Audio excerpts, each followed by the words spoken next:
Mi nombre es Pedro Luis Gómez Ortega, hago parte de la Universidad de la UNAC, estoy cursando el curso de Teoría Sociológica Clásica, mi código es 1.103.498.726.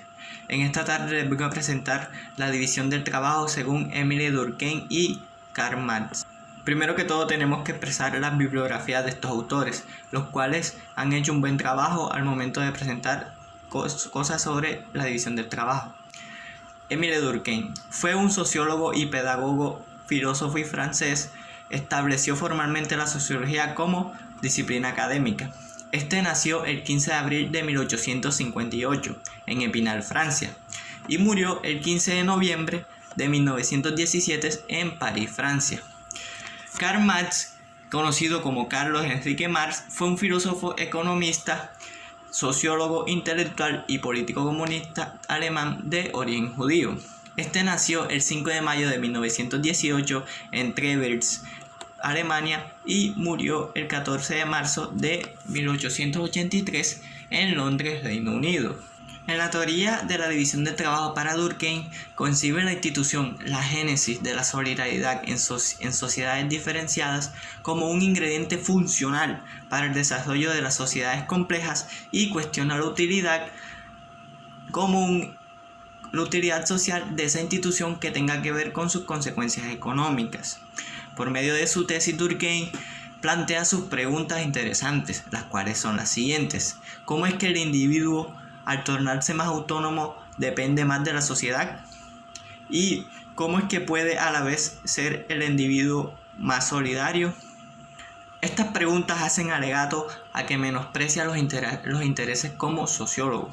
Las incursiones de la sociología académica han permanecido de forma ordinaria, fuera del coto de caza de los sociólogos. Es una nueva división disciplinaria para el trabajo científico.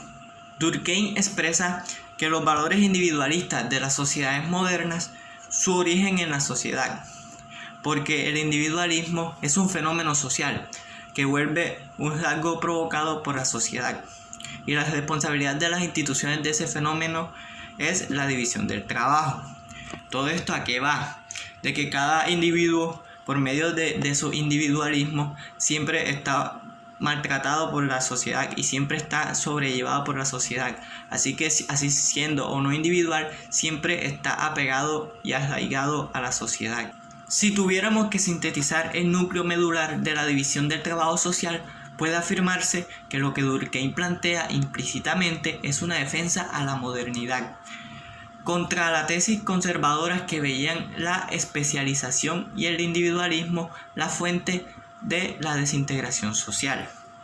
Durkheim propone que estudiar el funcionamiento de la vida moral a través de los cambios de la conciencia colectiva, definida como el conjunto de las creencias y de los sentimientos comunes al término medio de los miembros de una misma sociedad, que construye en un sistema determinado que tiene su propia vida. ¿Esto a qué va?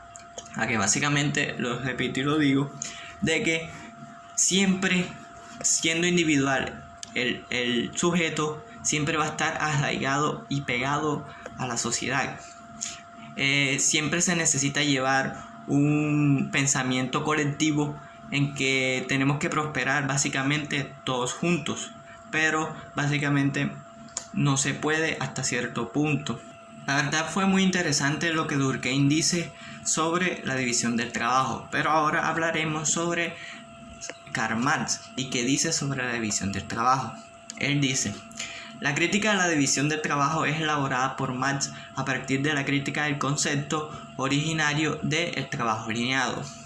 Este abordaje metodológico permaneció inalterable a lo largo de toda su obra y produce el mismo principio metodológico que llevó años atrás, más tarde, a desarrollar el concepto capital a través del concepto del valor y no del concepto del trabajo.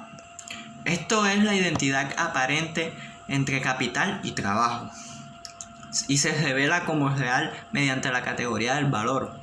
De la misma forma, la identidad aparente, postulada en cambio en método concreto por Smith, entre trabajo y división del trabajo, solo se actualiza con surgimiento del trabajo alineado. Marx expresa que el trabajo no solo produce mercancías, ojo, es más, transforma al propio trabajador en mercancía. Esto haciendo que el sujeto individual, se vuelva parte de la sociedad del trabajo y sea básicamente un objeto de él. Y esto es demasiado cruel, la verdad. La objetivación del trabajo, esto es la materialización del trabajo, es un producto material, construye en principio su realización. El análisis más acabado de la evolución histórica en la división del trabajo capitalista la realiza Marx en la sección cuarta de El Capital, su obra de madurez. A partir de los elementos fundamentales de la crítica de la economía política, Grundrich, 1857 a 1858, cambia el eje teórico y la explicación marxista, desplazándose del análisis de la competencia y el intercambio de mercado al análisis de la producción. Ahora pasaremos a las similitudes y diferencias que tienen sobre la división del trabajo Karl Marx y Durkheim. Primero, las similitudes. Los dos autores identifican los problemas más relevantes de su época y lo hacen en un contexto histórico. Ambas teorías tienen connotación evolucionista de la vida social. Hay coincidencias en que los autores señalan la creciente complejización de la división del trabajo. Ninguno de los dos autores hace análisis especulativo, ya que se apoyan en demasiadas fuentes. Ambos critican el utilitarismo, especialmente en cuanto a la idea a la armonía social. Ahora hablaremos de las diferencias, las cuales estos expresan su opinión. Para Marx, la división del trabajo está configurada para la explotación de una clase sobre otra. Su superación no puede derivarse sino de la lucha de clases. ¿Esto a qué viene? Depende, por ejemplo, la obra social. La clase social siempre estará oprimida por los que están más arriba. Esto es demasiado malo porque viene pasando incluso hasta en la actualidad. Y esto afecta demasiado a las clases bajas porque no puede salir adelante. Y para Durkheim, la división del trabajo es un producto inevitable de la complejización social que se da entre otros órdenes sociales como la ciencia, el arte o el gobierno. O sea, para Durkheim esto se ha vuelto demasiado normal. ¿Por qué? Porque se encuentra en casi todos los órdenes sociales y es algo inevitable. ¿Qué podemos decir de este interesante teorías?